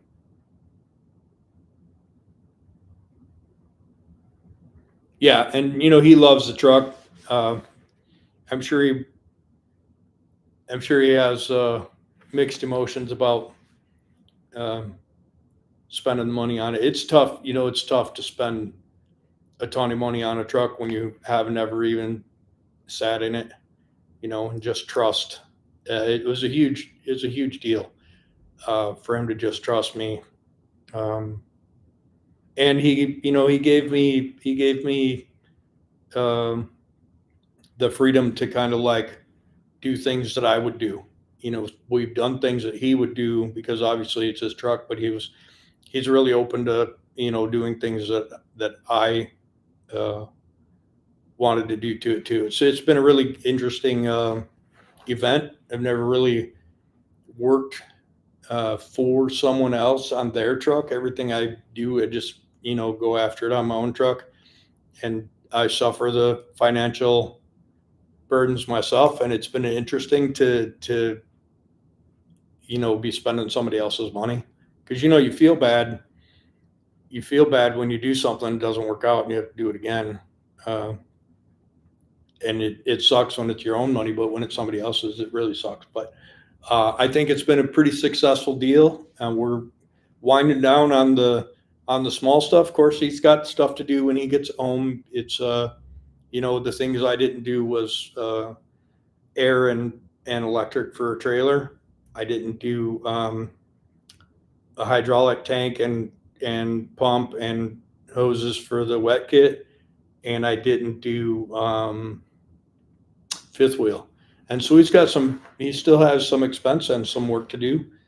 Plus, I didn't do body work. I did do the hood repair, but mostly because I shouldn't have messed with it because it was in bad shape. And, in my desire to fix, it all came apart. And that's why we had to do that, 5-part fix the hood, which put us back a little bit. But now at least the hood's not going to blow off on the trip home. So that's nice. But he has a lot to do, with some body work and some paint repair, and it needs tanks and, like I said, fifth wheel and then trailer stuff. So I'm gonna say I'm giving it to him 80%, and it's been an adventure. But yes, it's absolutely time for him to have it and to enjoy the finishing touches and to making that thing sparkle buggy and making it his own, and that's super cool. Yeah. So let's go back to Marla. I meant to say something about Marla. Um, we'll do a summary. I found Marla on Facebook in Northwest Arkansas. Um, I tricked a guy into selling it to me. Levin's his name's awesome guy. I tricked him into selling it to me, and then I tricked him into helping me get it roadworthy to make the trip. We'd spent about $26,000 on that truck that week. That includes purchasing it from him and all of the parts, none of the labor, to make the truck roadworthy. Met Chad Keegan in person for the first time. I'd been befriending him on the internet, and we became brothers out there. Had some help from some of my other brothers that were already out there. We had a great adventure, 9 days, and then a great trip home. Me and Chad became, like I said, brothers during that trip. Brought it home, probably spent another I don't know, 10 grand and 500 hours doing stuff to that truck. The transmission was in it was junk. Had a RTO 1251 12613, which is not a great transmission by today's standards. Put a 15 speed in there that was a mistake. Did a bunch of stuff to the cooling system and the engine. That engine hemorrhages oil from the second you start it till 10 minutes after you shut it off. That thing is wore out. 8V92, 475, turned up to 510. We did glass and windshield rubbers, glass in the sleeper, Aerodyne glass and rubbers, some interior repairs, new carpet, had seats reupholstered, lights, exhaust, all kinds of stuff. And so I think we were at like 40,000 hard money and then tons of hours. And then one day I decided that it wasn't any fun to drive, and driving at 5, 6, 7 hours bobtail to shows sucked. That engine makes no power.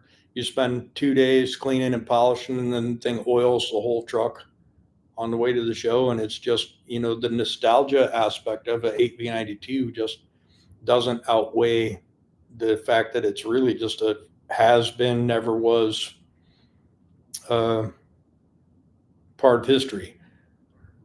I love two-stroke diesels. No offense to Detroit, but that, just having that engine and trying to make it something that's super nice for a show just doesn't make sense. So I decided I would sell it. So I put it up for sale for $65,000. The only person who really wanted it was Tim Gentry, but I couldn't get him to pull the trigger. Mostly because, he spends every penny he makes on growing the company, as you can tell by the massive amount of trucks and trailers and stuff he has. So in figuring out that nobody was going to buy it, and I wasn't going to give it away, I decided that I wanted to repower it. Probably should have put a MXS cat in there, twin turbo, 650 horsepower or something. But because that truck was born with Detroit badges, I went with the Detroit. And so let me just tell you about that for a second. If you run trucks, you know how much it costs to do an engine nowadays. If somebody tells you that it's going to cost $50,000 to build a brand new engine to put in your truck, they're not full of crap. So I bought the engine core for $4,000. I'm at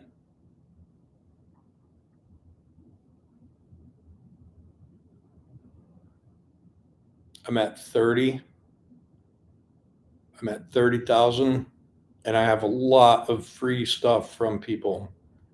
By the time if I were to pay out of pocket for everything I have, I'd be at 40 right now, and I still would have 6, 12, 15,000 more to go. And that's kind of low, I think. So would that be 55,000? So 55,000 to repower that truck, I already have 40 hard into it. So that's 95,000, and I haven't stretched it or painted. So I'm making a huge investment in a truck that is maxed out in its value already. So I don't have any intention of selling the truck. And it would take well over 100,000 to get it from me once this engine swap is done. But there's some things that are cool about the truck. It's wearing the paint that it came from the factory with, and that means something to me. We are going to reface. I'm gonna call it a reface. We're gonna, there's bug chips all over that thing, thousands of chips in the paint. We're gonna fix the front of the truck and repaint the front of the truck and blend to the sides, which is going to kind of be a pain in the ass, but we're going to use factory. I think we're going to use factory paint. So hopefully that makes a big difference. But, And we are going to stretch the truck as much as everybody complains that we shouldn't. And you're probably right, but we are going to stretch the truck because we're going to stretch it and double frame it. And we're going to put a drop axle on there, a lift axle, a tag axle, whatever you want to call it. Because that truck is going to be what I do during retirement. I'm going to put the truck on the road. Be it with a lowboy or other form of heavy haul, something. So that's the plan. The frame's too short to put a drop axle in it the way it is. So we're going to stretch it out a little bit, maybe 25, 35 inches. Scoot the tanks up, smaller tanks, bigger exhaust. The engine job, so how do you say it? The truck is going to have, a lot of people say they got 1,000 horsepower. The truck is going to have 1,000 horsepower ish. It's not going to be set at 1,000 horsepower. I mean, we're not going to go out and try and pull loads with the truck set on, explode. But part of the reason I'm building the 14 liter is because I want to make it make more power than Rooster. We plan on a few people showing up when I get the truck done and we've broke it in. And I'll tell you about, I think I already talked about the break-in. Tim's going to put it on his, I'm going to call it a certificate. He's going to put it on his authority, and me and Tim are going to make a trip together and break the engine in, set at a standard HK 575 tune. Probably won't be a tune enough for the turbo that's going to be on it, but hopefully it'll work. We're going to make a trip. We'll do a good video about it, and we'll break that truck in. And then we're going to the dyno. I have a sponsor. I suppose I could talk about them. BPS Diesel, Bell Performance, in other words. And he supplied me with some parts, and he supplied me with some other stuff. And we're going to go up to his shop in the spring, and we're going to dyno tune the truck. And then me and Tim are going to put up or shut up, and whoever has the dyno number is going to win the bet. Big liter cats make big horsepower. Just saying, it might be unattainable for me to win that, but we're also hoping that Wayno brings Mossy, and we see what his AP92 puts out. He's got, Wayno's the guy when it comes to Detroit diesels of the two-stroke variety. And I gave him a ride in Betty, and he's like, dude, I think Mossy makes more power. Not ever, but we're going to get him out there. It's going to be a great time to see what that thing actually makes. I have no doubt in my mind that his truck makes big power because he is the man. He knows more about two-stroke Detroits than I'll ever know. And it'll be cool just to get it on the dyno and see what that thing will actually make. He's disappointed in me for taking the two-stroke out and going with the 14 liter, but I'm hoping that I can raise his eyebrows a little bit when he sees what power it makes. And yeah, so it'll be kind of cool. Yeah, so that's where we're at with Marla and what the plan is going to be. And again, I'm sorry for the people who didn't want me to stretch it, but that is my plan, my income plan for retirement. So I just can't do it with the wheelbase it has. Let me catch up on the comments real quick. Bruce is doing tractors. So William, that's interesting that you mentioned that. I've been thinking about approaching Bruce for some help with equipment, but we'll see how that goes. Yeah, Neil, I agree. I've already boosted my craftsmanship. I got I'm not going to say good, but decent at fiberglass, and that's going to give me the abilities to fix the roof on both Crystal and Trisha, so that'll be pretty cool. Did you watch that video that Peterbilt told you about the other day with the C18 negative? I have not, Kelly.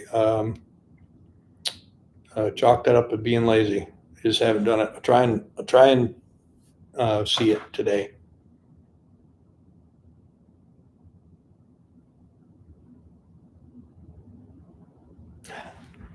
You know what's super funny, Kelly? You know I have mufflers on Marlo, and if you watch the video that's coming out, I don't remember when I scheduled it, but there's a video coming out. I think it's probably going to be next week. Anyways, it's a video of the trip with the van trailer out to the ranch. And it's Marlo working as hard as it ever has since I've owned it. It is so quiet in the cab that you can actually hear me talking. That truck is super quiet. The bunk is big, it's well insulated, and it has mufflers on it, and it is super quiet in there. It actually, part of the reason why I don't like the truck is because it doesn't sound like a two-stroke. And I was going to open the exhaust just for this last few months, but my plan didn't work out. So yeah, but it's actually super quiet in there. Yeah, Demon, me too. So I take I got to think about how I'm saying this. So my cousin Todd is my engine builder, but he built the engine for Betty, and I didn't ask him to do the engine for Marla. And the reason that is because Randy King, who is the engine builder for Marla, is the local Detroit guru. Like, this guy has got tons and tons of experience. So I went with Randy King for the Detroit build. Now the crappy thing about where I live is we don't really have a lot of choices for machine shops. There's two. The one I used for the machine work on Betty, and the one I'm using for the machine work on Marla. I bought the engine and had it delivered to the engine shop, to Randy King's, and he got after getting it apart pretty quickly, and we got the engine to the machine shop. However, the machine shop is it's a smaller shop, and they're busy, and there's a backup. And so about 80 days go by, and the engine, the block wasn't even really started on yet. Now, they had been working on the head or whatever, but the block hadn't gotten line yet. And so we were waiting, and this guy's busy. And not only does he have a machine shop, but he also travels to cut liner protrusion for people who are doing an in-frame in their own truck, and then they check the liners, and that's why the truck's down. And then you got to get a mobile guy to do it. So he does that on top of having a machine shop, and so he's super busy. So I get it, but 80 days goes by, and then he starts really getting after the engine. So I posted a couple videos on the Facebook, and that's facebook.com/@JamesPrettyInc. INC. You can see those clips there. So now it's close. Like the counter bores, I don't know if you guys are familiar with counter bores on a 14-liter Detroit, but they're they fret. You get fretting, just cracks, I guess. Once that liner starts shaking around in there and things are happening, it cracks that counter bore. So to fix it, you machine it out, and then you take a what I'm going to call a hardened ring, and you beat that thing into that hole, and with some green Loctite, and then you surface that block flat, And then once it's flat, then you remachine the new counter bore into that ring. So it's, I mean, it's not a 2-minute job. It's not rocket science. Everybody does it, but it's not a 2-minute job. So now we have the block has been machined, and we have the hardened inserts, and the block has been machined flat. And now they're at the I would assume they're probably doing it right now as we talk. They're probably putting the liners in, machining the counter bores and putting the liners in and getting them all set. Now there's some recommendations from the factory, and then there's the little bit that we do differently than what the factory suggests to get a good seal on the head gasket, because we're going to be leaning on this thing. So that should be done. I'm assuming it'll be wrapped up here in the next day or two, then a final cleanup on the parts, and then ship back to Randy King, and then Randy King's going to prep it for assembly. So I'm hoping that right when I get home, we go to Randy King's and we set up some cameras and we get after it, and hopefully in one day's time we'll have a good amount of footage of assembly that we can create a nice video out of. Once that's done, I have to order a turbo. So what I want to do is I want you guys to buy the turbo. So I think what I will do is we'll do either a merge drive or something else, and we'll see if we can't generate a little bit of income. I need $4,000 for a turbo. And so I've never once done this before, where I'm trying to get one specific part from the people who watch the channel. So we'll just see what happens. Maybe we can generate a little bit of hubbub and get the turbo. Now, I'm getting a really, really good price on the turbo because the company I'm getting it from is sponsoring me like 50%. Maybe not 50, but my share I think is going to be $3,800 if I remember right. So that's what I need. It's badass. Wait till you see it. Wait till you see all the parts I got. BPS, Bell Performance, they gave me quite a few things. Oh, I bought these crazy high dollar head studs. They're like $1,400 for bolts. It's amazing. But they gave me a really good deal. Extreme Studs hooked me up, and yeah, you guys have to check those out. We'll highlight those in the build as well. But I got some really cool stuff happening. Anyways, let's see what I missed.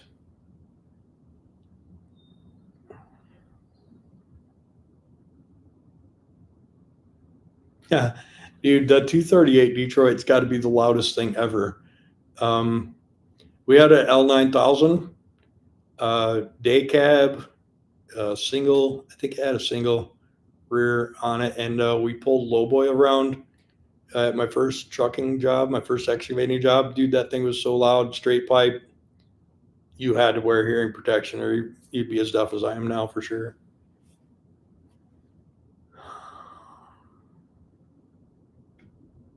I'm not really familiar with that, Neil.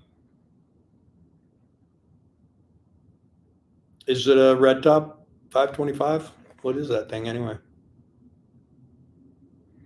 Hi, what's up, Randy? Randy Brokaw.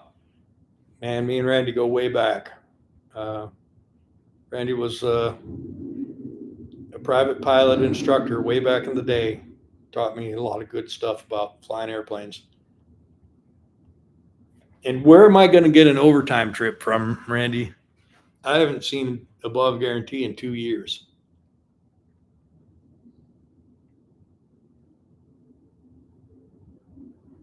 Right on, Brian.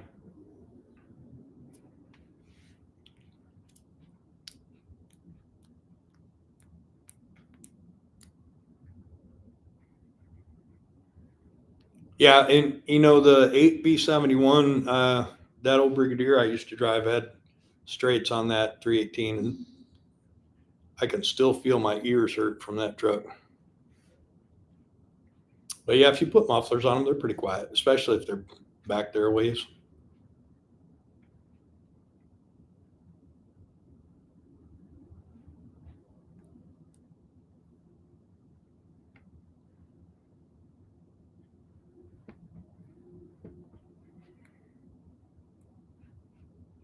Creeping up on 2 hours, guys. Got any other questions or anything you guys want to talk about before I sign off? I know I kind of rambled on about Marla, but we got to try and generate some interest in that truck.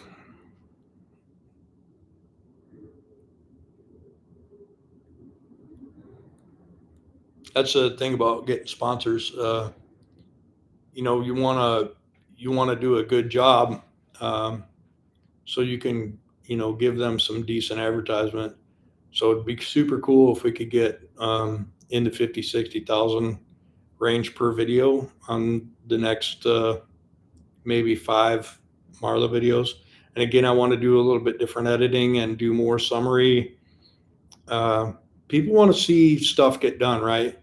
I mean, watching for an hour to do brakes sucks. So when I do an hour video, maybe the engine build video from putting the crankshaft in to bolting the valve cover on, if we do that whole process in an hour, maybe that won't be a bad video. Maybe we could do 20, 30, 40,000 views. And then maybe we'll stick maybe a time lapse of the paint job into the next video of maybe we'll paint the motor and the engine. I don't know if I told you before, but I bought the original paint codes from PPG, and we're gonna paint the engine block the same color as the blue on the truck, and then the accessories like valve cover and flywheel housing and compressor and all the other things on there the same as the silver stripes. So maybe we'll do the paint job slash load it, unload it at the shop slash take the engine out of the truck as one video. And then we'll do right on, Mike. We'll see you, brother. No, Brent, we've been doing the same live all day. It glitched for a moment, but we're at an hour 58 right now. And then we'll do the engine removal and pressure wash. Maybe we'll have to do that whole thing. Maybe we'll do that. Take the engine out, pressure wash, put the engine in, and make the frame mounts all as one video. Yeah, and then we'll do cooling pack, transmission, drive shaft, wiring, first start as the third video. Yeah, and we'll try and do as many views as we can on those 3 videos, and then we'll do the break-in video with Tim, and then the dyno video, and that'll be 5 videos. That'll be 5 videos in the series. We try and get 100,000 views average on each one, and the sponsors will be super happy with that.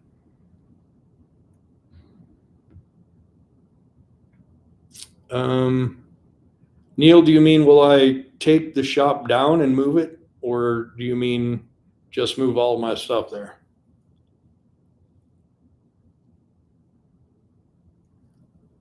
Let's see, Brett. I wanted to go to GBATS at 4 State. Would have been a great opportunity for me, but unfortunately I have to work. I don't know.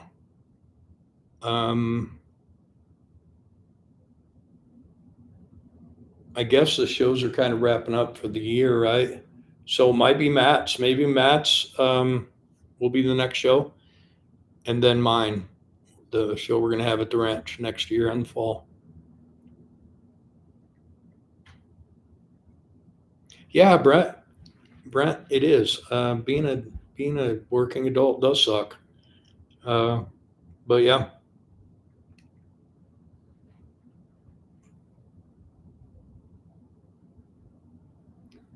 yeah, I can't, Brent, because I have to deliver. I have to finish and deliver X. That's like the priority. Finish and deliver X. Get Charlie Bucket, which is the backhoe. Get that thing out to the ranch. I got to pack some cylinders, fix some leaks, build an exhaust, and get it out there.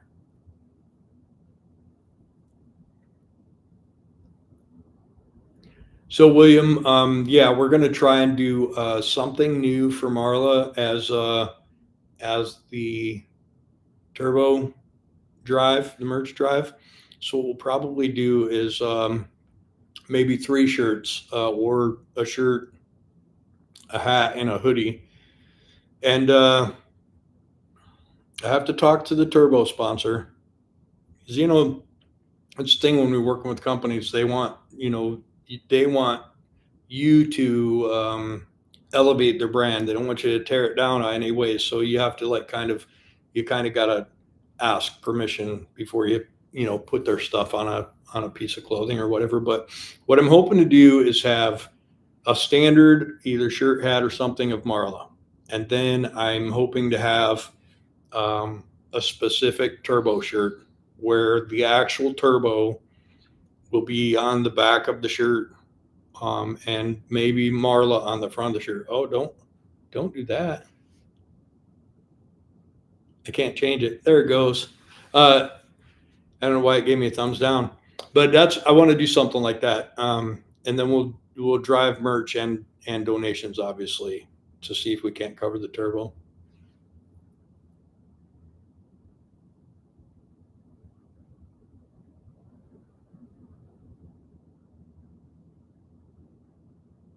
Yes, grasshopper.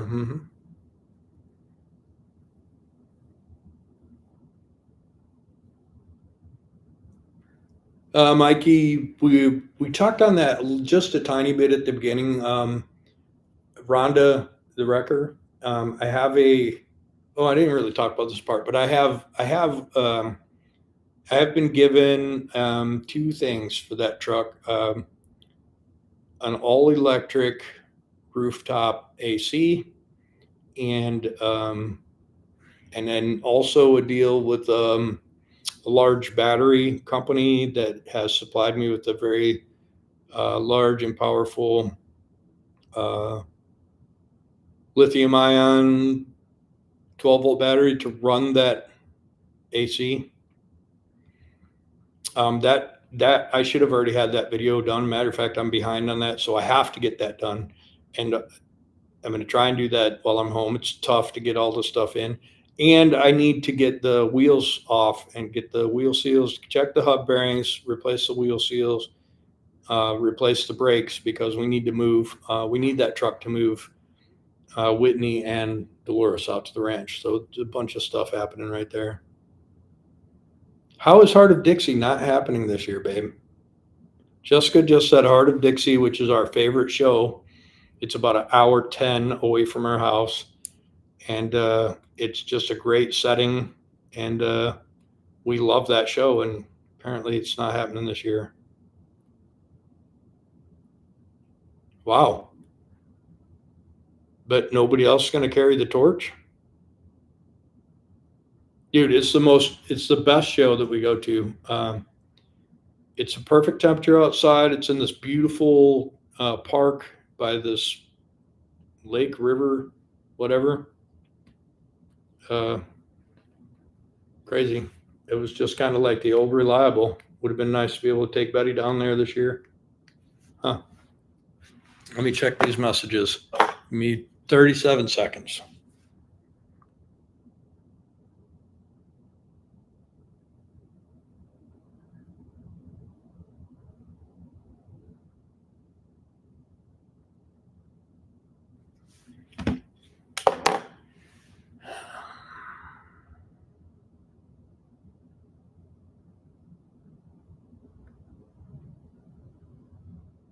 Wow, that's crazy. Yeah, 671s are extremely loud.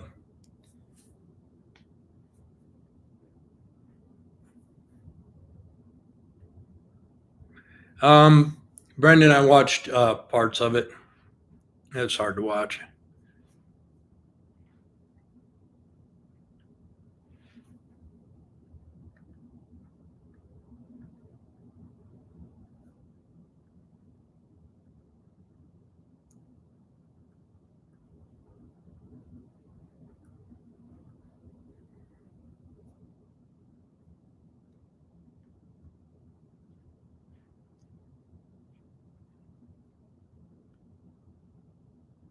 Well, 2 hours, 6 minutes, guys. I think we're getting close.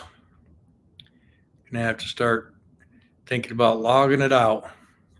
Hopefully, answered a bunch of questions you guys might have had. It's good talking with you guys. Bunch of stuff coming out.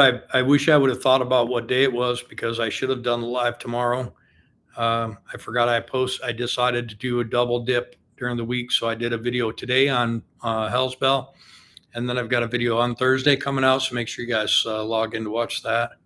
But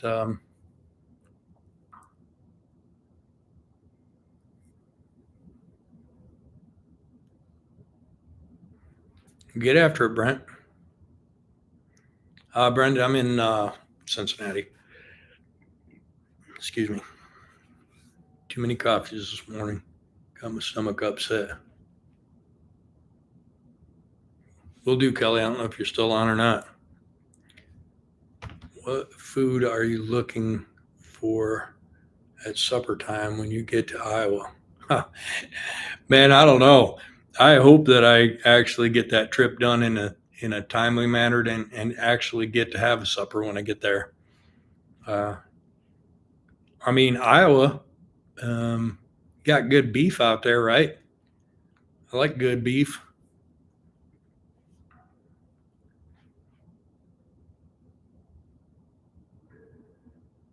Nice, William.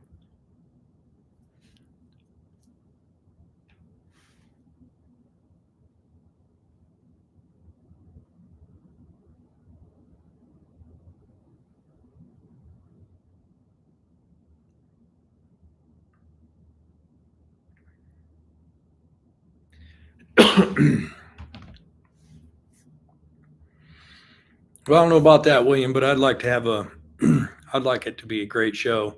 I think, well, hopefully I end up with a bunch of the stuff that's in the woods, and I hope that in my mind's eye, what I think is super cool will be super cool for everybody else. And I think, I think I would like to. I don't know if it's going to be possible, but I'd like to move around the old trucks out there and kind of make it, excuse me, like a beginning of time to end of time sort of truck show, like where you could take the tour, the self guided tour, and maybe have a little truck history. Get some of the ATHS guys to come over and make some plaques that talk about the particular trucks and like make it something that's actually cool. You know what I'm saying? Like maybe even take some donations, like people who have old trucks that they're dying on their property, and maybe they would bring them over and let them die on my property, and then we can make it a something historic and something cool. Uh, you know, but anyways, I think it would be super cool to have something like that.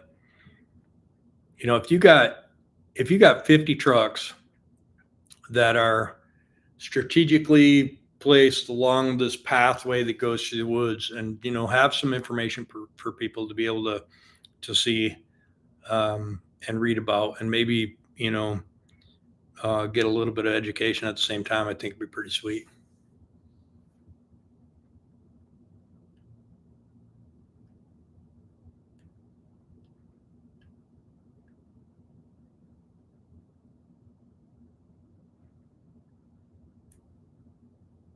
Nice, nice, Seth. Well, hopefully it happens. I would really like for that to happen in October. That'd be super cool. Brendan, I think I want to say that I can have that beer truck. I looked at that video. That clip is from a couple of years ago when I first looked at that truck, and I had actually forgotten about it. And during all this hubbub about looking for a cool service truck, and then this new drive that I'm trying to put forth for the Facebook page, which is facebook.com/the James Pretty Inc. or James Pretty Inc. all one word INC. I'm trying to drive this traffic, and I was flicking through, some of my thousands of clips and come across that one, and it's super cool. And if we do get it, which I'm hoping to, hopefully JP hasn't started cutting it up. If I do get it, I'll be restoring it back to paint and Schlitz emblems and all of that. And I think it'd be super cool.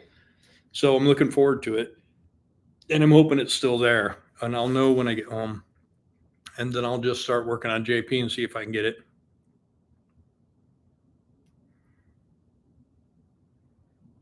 All right, Neil, take it easy, bud. Right on, Demon. I appreciate you.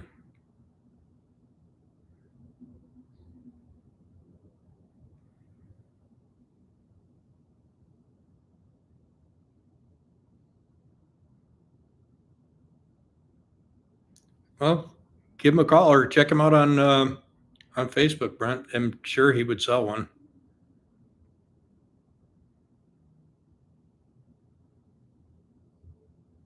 Hell yeah, William. That'd be cool, wouldn't it? Anyways, guys, I'm going to cut it off. Appreciate you all being here. Good to talk to you again.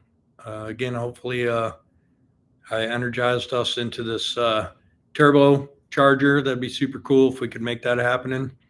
I'll have Jessica get on some of the merch. Maybe we'll be able to show that merchandise next week. We'll do a live. We'll talk about it. I'm going to talk to my turbo guy and see what I'm allowed to say, and fill you guys in completely on that subject. And maybe we'll try for a week and see if we can get that happening. 8 Schlitz a night. Nice. All right. Thanks, guys. We'll catch you later. See you later, Seth.